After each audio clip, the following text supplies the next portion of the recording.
আপনি কি কখনো ভেবেছেন কেন মা দুর্গার বাহন সিংহ? কেন ভগবান বিষ্ণু গরুর পিঠে বসেন? কেন মহাদেবের পাশে থাকে নন্দী? এগুলো কি শুধুই কল্পনা, নাকি এর পিছনে লুকিয়ে আছে গভীর রহস্য, শক্তি আর দেবতাদের অদ্ভুত লীলা? আজকের এই পৌরাণিক কাহিনীতে আমরা জানব কিভাবে দেবতারা পেলেন তাদের অলৌকিক বাহন, আর কেন সেই বাহন আজও মানুষের জীবনে শিক্ষা হয়ে দাঁড়িয়ে আছে। এই কাহিনীর শেষে আপনি বুঝবেন দেবতারা বাহনে শুধু যাতায়াতের মাধ্যমে নয়, এগুলো মানুষের চরিত্র, শক্তি, অহংকার, ভক্তি আর জীবনের গভীর প্রতীক। তাহলে বন্ধুরা, কিভাবে দেবতারা তাদের বাহন পেলেন, চলো শুনে নিই। অনেক যুগ আগে যখন পৃথিবীতে দেবতা, দানব আর ঋষিদের বিচরণ ছিল স্বাভাবিক ঘটনা, তখন দেবতাদের কোনো নির্দিষ্ট বাহন ছিল না। তারা নিজেদের যোগশক্তি দিয়ে আকাশে বিচরণ করতেন। কিন্তু সময়ের সাথে সাথে সৃষ্টি হতে লাগলো নতুন নতুন অসুর। তাদের শক্তি এত বেড়ে গেল যে দেবতাদের পক্ষে দ্রুত পৃথিবীর বিভিন্ন স্থানে পৌঁছানো কঠিন হয়ে উঠল। তখন ব্রহ্মা, বিষ্ণু ও মহেশ্বর এক বিশাল দেবসভায় আহ্বান করলেন। স্বর্গলোকের সেই সভায় দেবতারা একত্রিত হলেন। চারিদিকে দেবলোকের অপূর্ব আলো, গন্ধর্বের সঙ্গীত আর আকাশে ভরা দেবশক্তি জ্যোৎ। ব্রহ্মা বললেন, সৃষ্টির ভারসাম্য রক্ষা করতে প্রত্যেক দেবতাদের একটি বিশেষ বাহন প্রয়োজন। যে বাহন শুধু শক্তির প্রতীক হবে না, মানুষের জন্য শিক্ষাও হয়ে থাকবে। এরপর শুরু হলো দেবতাদের বাহন প্রাপ্তির অলৌকিক কাহিনী। মা দুর্গা ও সিংহের কাহিনী। একসময় মহিষাসুর নামে এক অসুর তিন লোকে তার সৃষ্টি করছিল। দেবতারা বারবার পরাজিত হচ্ছিলেন। তখন সকল দেবতাদের শক্তি মিলিয়ে জন্ম নিলেন মা দুর্গা। কিন্তু সমস্যা হলো, মহিষাসুরের সেনা ছিল অগুন্তি।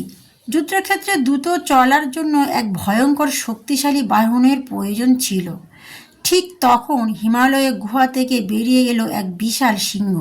সিংহটি মাথা নিচু করে বলল, মা, আমাকে আপনার সেবক হতে দিন। আমি আপনার শক্তিকে পৃথিবীতে বহন করতে চাই। মা দুর্গা সিংহের চোখে সাহস আর ভক্তি দেখলেন। তিনি আশীর্বাদ করে বললেন, আজ থেকে তুমি হবে আমার বাহন। যেখানে অন্যায় থাকবে সেখানে তুমি আমার শক্তির প্রতীক হয়ে থাকবে। সেই থেকে সিংহ হলো সাহস, শক্তি আর অন্যায়ের বিরুদ্ধে যুদ্ধের প্রতীক। মহাদেবের ও নন্দীর কাহিনী। এক গ্রামে বাস করতেন ঋষি শিলা। তিনি চেয়েছিলেন এমন এক সন্তান যে হবে অমর এবং শিবভক্ত। কঠোর তপস্যার পর মহাদেব আশীর্বাদ করলেন। ঋষির ঘরে জন্ম নিলেন এক পুত্র, নন্দী। ছোটবেলা থেকে নন্দী মহাদেবের ভক্ত ছিলেন। তিনি দিন রাত ওম নমঃ শিবায় জপ করতেন। একদিন কিছু ঋষি ভবিষ্যৎবাণী করলেন যে নন্দীর জীবন খুবই ছোট। এই কথা শুনে নন্দী মহাদেবের কঠোর তপস্যা শুরু করলেন। বহু বছর পর মহাদেব প্রসন্ন হয়ে প্রকাশ পেলেন। মহাদেব বললেন, নন্দী, আজ থেকে তুমি শুধু আমার ভক্ত নও, তুমি হবে আমার চিরসঙ্গী। এরপর মহাদেব নন্দীকে আশীর্বাদ করে নিজের বাহন বানালেন। সেই থেকে নন্দী হলো ভক্তি, ধৈর্য আর বিশ্বাসের প্রতীক। ভগবান বিষ্ণু ও গরুর কাহিনী। ঋষি কাশ্যপের দুই স্ত্রী ছিলেন, বিনতা ও কন্দ। কন্দর সন্তান ছিল নাগেরা আর বিনতার সন্তান ছিল গরু। এক প্রতারণার কারণে বিনতা দাসী হয়ে পড়েন কন্দর কাছে। মায়ের এই অপমান সহ্য করতে পারলেন না গরু। তিনি নাগীদের কাছে মুক্তির উপায় জানতে চাইলেন। তারা বলল, স্বর্গ থেকে অমৃত এনে দিতে পারলে তোমার মা মুক্তি পাবে। গরুর অসম্ভব শক্তি নিয়ে স্বর্গলোকে গেলেন। দেবতাদের সঙ্গে যুদ্ধ করলেন, অবশেষে অমৃত নিয়ে ফিরলেন। ভগবান বিষ্ণু গরুর সাহস দেখে মুগ্ধ হলেন। তিনি বললেন, হে গরুর, তোমার শক্তি আর মাতৃভক্তি অতুলনীয়। আজ থেকে তুমি হবে আমার বাহন। সেই থেকে গরুর হলো শক্তি, স্বাধীনতা ও ভক্তির প্রতীক। মা সরস্বতী ও রাজহংস। একবার দেবতারা তর্কে জড়িয়ে পড়লেন, সত্য আর মিথ্যার পার্থক্য কিভাবে বোঝা যায়। তখন মা সরস্বতী একটি রাজহংস সৃষ্টি করলেন। লোককথায় বলা হয়, রাজহংস দুধ আর জলের মিশ্রণ থেকে শুধু দুধ গ্রহণ করতে পারে।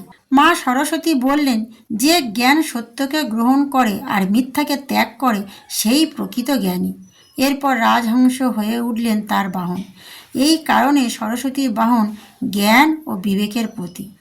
মা লক্ষ্মী ও পেঁচার কাহিনী। একবার পৃথিবী মানুষ সম্পদ পেয়ে অহংকারী হয়ে উঠল। তারা ভাবতে লাগলো ধনী সব কিছু। মা লক্ষ্মী তখন দেখলেন মানুষ ধনের সাথে জ্ঞান হারিয়ে ফেলেছে। তখন তিনি বেছে নিলেন পেঁচাকে, কারণ পেঁচা অন্ধকারেও দেখতে পারে। মা লক্ষ্মী বললেন, যার কাছে ধন আছে কিন্তু জ্ঞান নেই, সে অন্ধকারে বাস করে। তাই পেঁচা হলো সতর্কতা ও বিচক্ষণতার প্রতীক। গণেশ ও ইঁদুরের কাহিনী। এক অসুর ছিল গজমুখাসুর। তার অহংকার সীমাহীন ছিল। ভগবান গণেশ তার সঙ্গে যুদ্ধ করে তাকে পরাজিত করেন। পরাজয়ের পর অসুর অনুতপ্ত হয়ে ক্ষমা চাইল। গণেশ বললেন, অহংকার ত্যাগ করলে তুমি পবিত্র হতে পারো। এরপর গজমুখাসুর ইঁদুরের রূপ ধারণ করে গণেশের বাহন হয়ে গেল। তাহলে বন্ধুরা, এই কাহিনী শেখায় ছোট্ট শক্তিকেও অবহেলা করা উচিত নয়। দেবতাদের বাহন শুধু প্রাণী নয়, প্রত্যেকটি বাহনের মধ্যে লুকিয়ে আছে জীবনের এক গভীর শিক্ষা। সিংহ শেখায় সাহস, নন্দী শেখায় ভক্তি, গরুই শেখায় স্বাধীনতা ও মাতৃভক্তি, রাজহংস শেখায় সত্য জ্ঞান, পেঁচা শেখায় সতর্কতা, ইঁদুর শেখায় ছোট্ট শক্তিকেও সম্মান করতে। তাহলে বন্ধুরা, জীবনে বড় হতে হলে শুধু শক্তি নয়, প্রয়োজন সঠিক চরিত্রের। কারণ দেবতারাও তাদের বাহন বেছে নিয়েছিলেন গুণ দেখে, শক্তি দেখে নয়।